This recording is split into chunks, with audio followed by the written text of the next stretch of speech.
Hi folks, Matt Easton here, Scholar Gladiatore. So what I'm holding here is a carbine, sometimes pronounced carbine. I prefer to say carbine for some reason.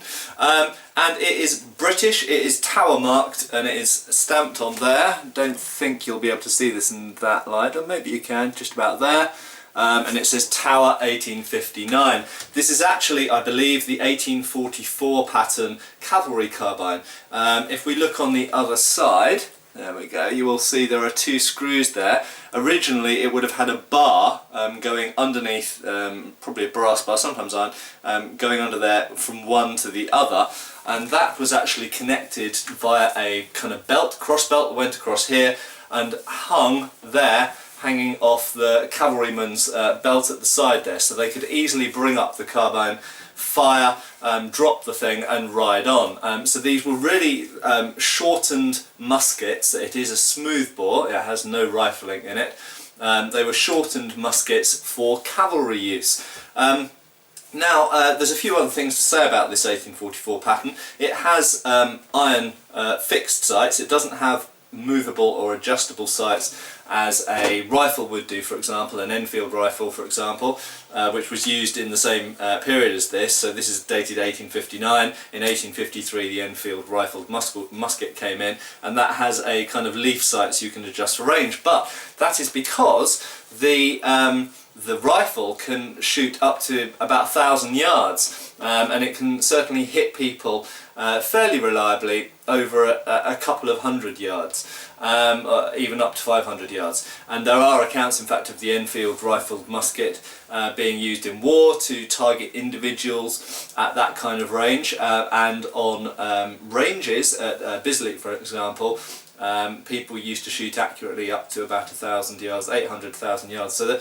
very far-reaching rifles. But smoothbores, muskets in particular of the same period, smoothbore muskets of the Brown Bess type, are only really moderately accurate up to about 80 or 100 yards, and they're really for volley firing. So the introduction of the rifle into mainstream warfare in the middle of the 19th century really changed a lot. Of course, rifle barrels had been around for, in actual fact, for a couple of centuries. They knew about the concept, but they were very difficult to make. They were slow to load because, of course, when you're dealing with a muzzle loader, you're ramming the ball down. You drop the ball in, and you've got some wadding, and then you're ramming the thing down with your ramrod.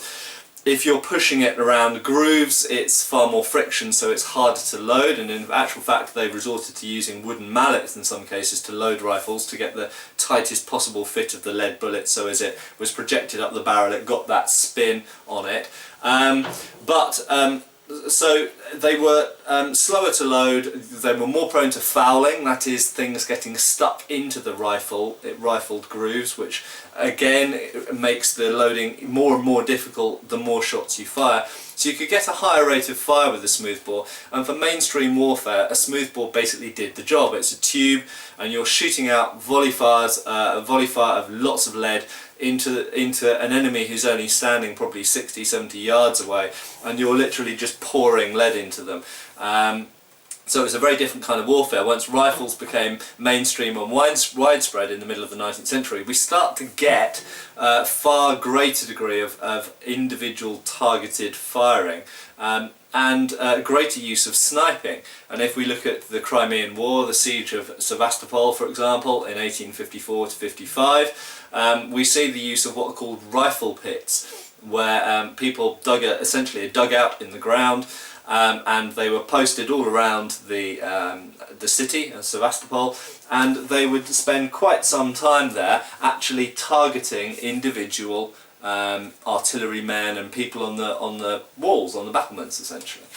So there was a far greater degree of sniping, and that was the mainstream battle rifle. If we go back to the Napoleonic period, yes, we had the Baker rifle, for example, in Britain, and there were French equivalents and Austrian and Prussian equivalents, but they were special companies of essentially snipers and skirmishers.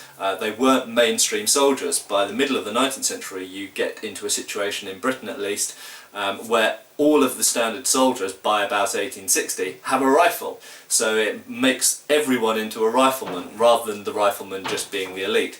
The Cavalry Carbine, however, is still a smoothbore by this date, and it has this very basic sight. So we've simply got a foresight there and a rear sight there, because it doesn't have very much range, it doesn't have very much accuracy. It is purely for cavalry to ride up to somewhere, go cock bang, and then ride off quickly. And actually for reloading, because it's a cavalry carbine, instead of having a removable ramrod like you would normally have with a muzzleloader, it actually has here a captive ramrod. Okay, so the whole thing is hinged on a unit there, and actually swivels around. Let's try and do it. Swivels around, so it goes in there, and you can ram the thing down, and you're not going to drop the ramrod easily, which of course you could very easily do on a horse. It'd be, you drop your ramrod, that would mean you couldn't load your gun again, at least not until you'd found another ramrod or gone back to get the one you dropped. So cavalry carbines are a specific thing, short, designed really a bit like a shotgun to shoot lead, a load of lead into opponents at relatively close range and then ride off. Cheers guys!